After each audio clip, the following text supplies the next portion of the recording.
Zita rangu ndinonzi Baba Vanessa. Ndore ronozikano pa shop yangu. Rekuberekwa Nelson Chiresa. Ndogara ku Manyami Park.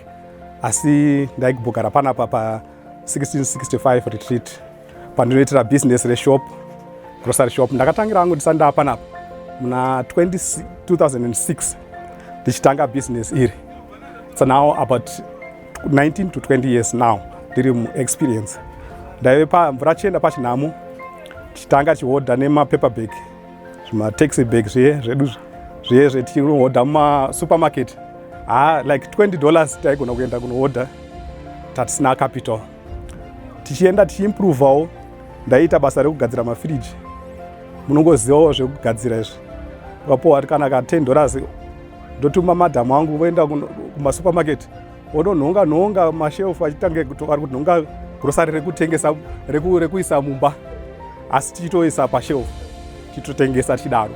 Ndakatanga neshelf kashelf 1 kandinako kandaive nako kandichinako nanhasi tiri ingori musika panze, vanhu vachiuya vachinhonga vachingotenga sengoti semunhu ari kungotengesa mazepe, semunhu ari kungotengesa musika. Asi zvakaenda zvichiendera mberi kusvika tasvika kumunana 2023 now ndopatakaintroducewawo zvekuti unokwanisa kuwana money lending from MoneyMart.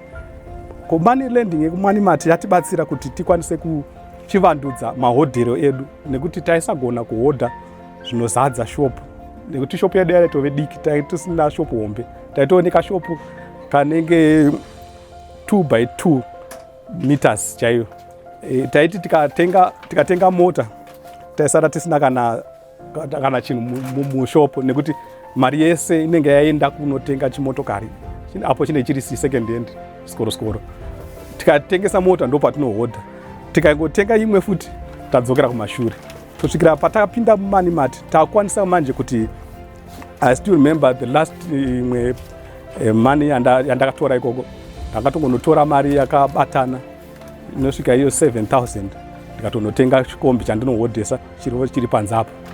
Zvakundibatsira manje kuti ndakukwanisa kunge ndine mota, ndakukwanisa kunge ndine stock. Handichaita zvekuti zoni mota iyi ndo stock yangu ndo pese. Zvakandibatsira kuti MoneyMart yakandipa for 2023 ndakwanisa kuti kana iri Christmas ndinogona kuhodha even stock yandiri kuhodha izvinezvi it's worth about 10,000 or even more. Asi kumashure uko zvaitorema chaiyo kuti ndidarike pa 3,000 yaive figure yekuti kana ndikatosvika pa 3,000 ndikangoita decision yekuda kutenga kana chimwe chimudziyo chinotora mari yakati kuti chakaita semotokari yekuma 2,000, zvimamota zvedu izvi kana zvekuma 1 point something zvinotati 3,000 yese yatsakatika, handisisina futi. Ndakuchitanga kuita sei, kutanga kuita ngemunhu ari kutanga kuti 1. Saka ndinotenda chaizvo nechipo nekupuhwa MoneyMart muupenyu hwedu, uye mhuri yedu takugona kuti vana vachienda kuzvikoro, kunyange dai kana iri time yemaschool fees, MoneyMart vanongoti uya utore maschool fees so long vachiziva capacity yedu kuti tinokwanisa kuzodzosera nenguva. Ndotenda naizvozvo. MoneyMart Finance, creating wealth, changing lives through digital means.